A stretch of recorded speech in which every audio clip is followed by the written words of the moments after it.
90 अनार और 1113 लोग बीमार। नमस्कार, आप लोगों का बहुत बहुत स्वागत है हमारे चुनाव विश्लेषण के इस एपिसोड में। तो देखिए, आज इलेक्शंस के लिए नॉमिनेशन फाइल करने का आखिरी दिन था और आज के दिन देखा गया कि लगातार कई सारे कैंडिडेट्स ने नॉमिनेशंस फाइल किए और नॉमिनेशन फाइल करने के बाद लोगों से काफी प्रकार के वादे जो थे वो भी किए गए। एक के बाद एक सब पार्टीज ने अपनी कमर कसी हुई है, एड़ी से लेकर चोटी तक का जोर लगा रहे हैं।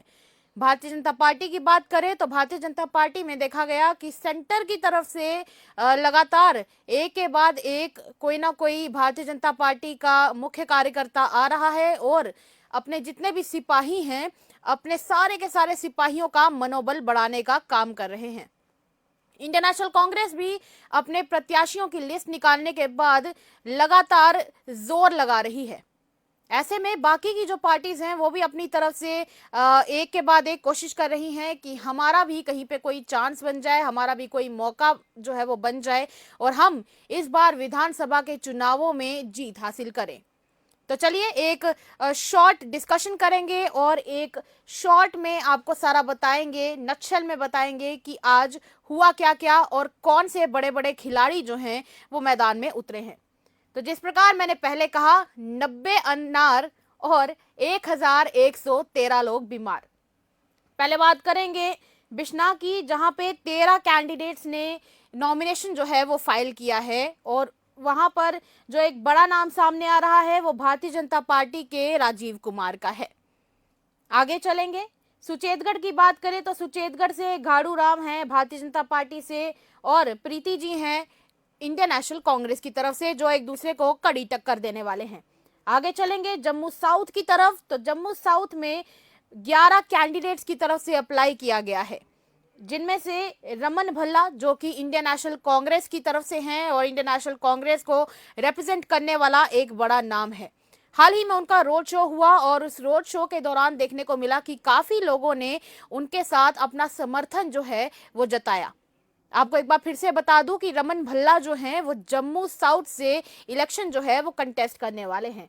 इनका मुकाबला करने के लिए नरेंद्र सिंह रैना है भारतीय जनता पार्टी से।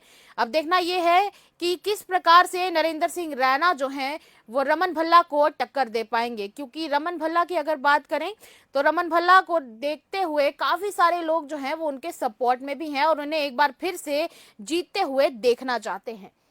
आगे चलेंगे जम्मू ईस्ट की तरफ, जहां पर 9 कैंडिडेट्स ने इस सीट के लिए अप्लाई किया है, यानी कि यहां पर एक अनार के लिए 9 लोग बीमार हैं। युद्धवीर सेठी, जिनके बारे में आज आपने भी देखा हमारे चैनल के माध्यम से कि भारतीय जनता पार्टी को रिप्रेजेंट कर रहे हैं और आज ही इन्होंने टाउन हॉल में जाके अपना नॉमिनेशन जो है वो फाइल किया है। उसके बाद इनको कड़ी टक्कर देने के लिए भारतीय जनता पार्टी के एक्स मेंबर चंद्रमोहन शर्मा हैं, जिनका कहना है उन्होंने इस पार्टी को 50 साल जो है वो लगभग दिए हैं और अब वो इस पार्टी को कड़ी टक्कर देना चाहते हैं, क्योंकि उन्हें लगता है कि अब ये पार्टी पुरानी विचारधारा पर ना चलकर एनसी की विचारधारा पर चलना शुरू हो गई है। इनको टक्कर देने के लिए तीसरा नाम जो है, जो बड़ा नाम है, वो है योगेश साहनी का, जो कि इंडियन नेशनल कांग्रेस को रिप्रेजेंट करते हैं। योगेश साहनी हाल ही में इंडियन नेशनल कांग्रेस को रिप्रेजेंट करते हुए लेजिस्लेटिव चुनावों का जो नॉमिनेशन है वो दायर करने के लिए टाउन हॉल पहुंचे। लोगों का उन्हें काफी समर्थन मिला और सपोर्ट मिला। यहाँ पर एक कड़ी टक्कर जो है वो होने वाली है, त्रिकोणीय लड़ाई जो है वो देखने को मिलेगी और ये त्रिकोणीय लड़ाई जो है इसमें एक तरफ भारतीय जनता पार्टी है, दूसरी तरफ भारतीय जनता पार्टी को जिस तरह से एक पुराने कैंडिडेट ने काफी समय दिया था, उसी तरह से जैसे कहा जाता है लोहे को लोहा काटता है, उसी तरह से इस बार भारतीय जनता पार्टी को उन्हीं का एक एक्स मेंबर जो है वो कहीं ना कहीं कड़ी टक्कर देने वाला है। और इन दो बिलियों की लड़ाई में तीसरी तरफ खड़े हैं योगेश साहनी और योगेश साहनी जो हैं वो इनको हो सकता है कि कड़ी टक्कर दे। फिलहाल ये कड़ी टक्कर कितनी दूर तक जाएगी आने वाला वक्त बताएगा। चलिए आगे चलते हैं। अब बात करेंगे जम्मू वेस्ट की सीट की, जहां पर 13 लोग जो हैं वो एक अनार के लिए बीमार हैं और इन 13 लोगों में से एक नाम जो है वो भारतीय जनता पार्टी से ताल्लुकात रखते थे, जो साहिल शर्मा का है। साहिल शर्मा के बारे में अगर बात करें तो साहिल शर्मा ने कहा है कि अब वो खुद पुरानी पार्टीज से तंग आ चुके हैं। अब वो पुरानी पार्टीज में भारतीय जनता पार्टी की भी बात करे हैं या नहीं, ये तो फिलहाल साहिल शर्मा ही अच्छे से जानते हैं और वही ठीक से बता पाएंगे। पर बड़ी बात यह है कि इस बार वो भारतीय जनता पार्टी की तरफ से नहीं बल्कि एक इंडिपेंडेंट कैंडिडेट के तौर पर यहां उतरे हैं। और उसके बाद जो अगला नाम यहाँ पर है वो अरविंद गुप्ता का है। अरविंद गुप्ता भारतीय जनता पार्टी के ही कैंडिडेट हैं और एक तरफ भारतीय जनता पार्टी का एक्स कैंडिडेट और दूसरी तरफ भारतीय जनता पार्टी का मौजूदा कैंडिडेट। लोहे को लोहा काट सकता है, यहाँ पर ऐसी सिचुएशन जो है वो बनी हुई है।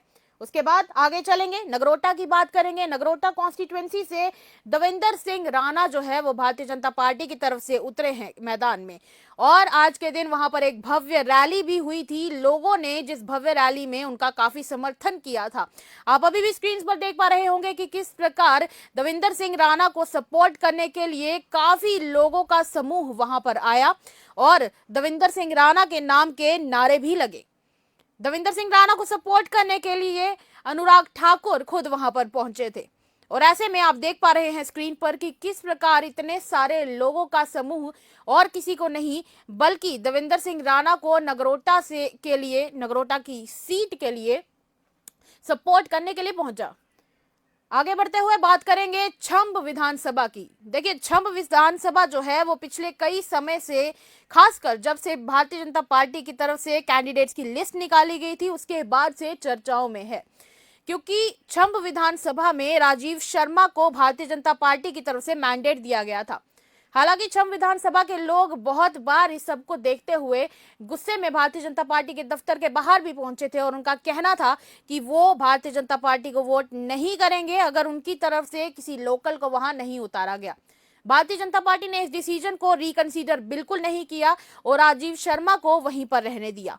फिलहाल वहां से जो नाम सामने आया है वो है नरेंद्र सिंह भाऊ का, क्योंकि नरेंद्र सिंह भाऊ पहले से ही भारतीय जनता पार्टी के एक एग्जीक्यूटिव मेंबर जो हैं वो रहे हैं।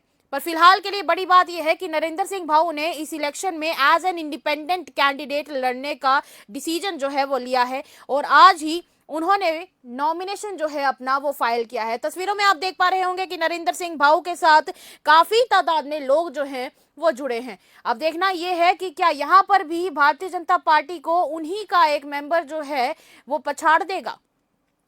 आगे बढ़ते हुए मैं आपको बताना चाहूंगी कि जिस प्रकार यहाँ पर एक तरफ राजीव शर्मा लड़ रहे हैं, दूसरी तरफ नरेंद्र सिंह भाऊ लड़ रहे हैं। ये दो बिल्लियां आपस में लड़ने वाली हैं, पर क्या इन बिल्लियों की लड़ाई में तीसरे को फायदा होने वाला है? तीसरा नाम और कोई नहीं बल्कि इंडियन नेशनल कांग्रेस की तरफ से ताराचंद का लिया गया है।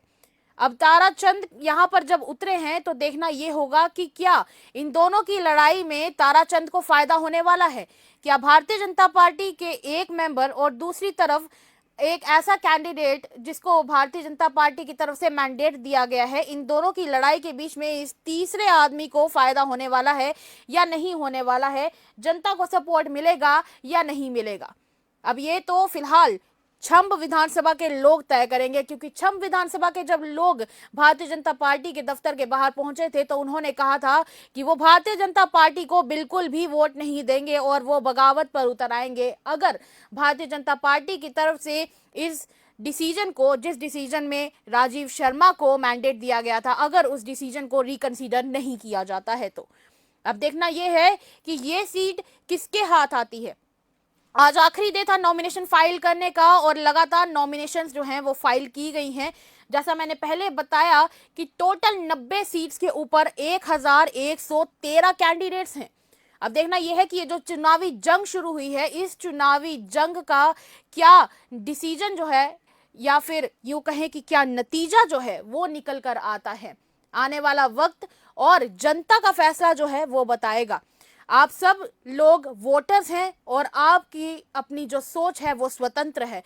वोट करना मत भूलिएगा और खास कर एक ऐसे कैंडिडेट को वोट करें जो आपको लगता है कि आपको सपोर्ट करेगा और आने वाले समय में आपकी बात को सेंटर तक पहुंचाएगा, क्योंकि वोट करना सिर्फ आपका अधिकार ही नहीं बल्कि आपका कर्तव्य और दायित्व भी है। फिलहाल के लिए आज के चुनाव विश्लेषण के इस एपिसोड में इतना ही। देखते रहिए द अर्थ न्यूज। साक्षी सानी को दीजिए इजाजत। नमस्कार।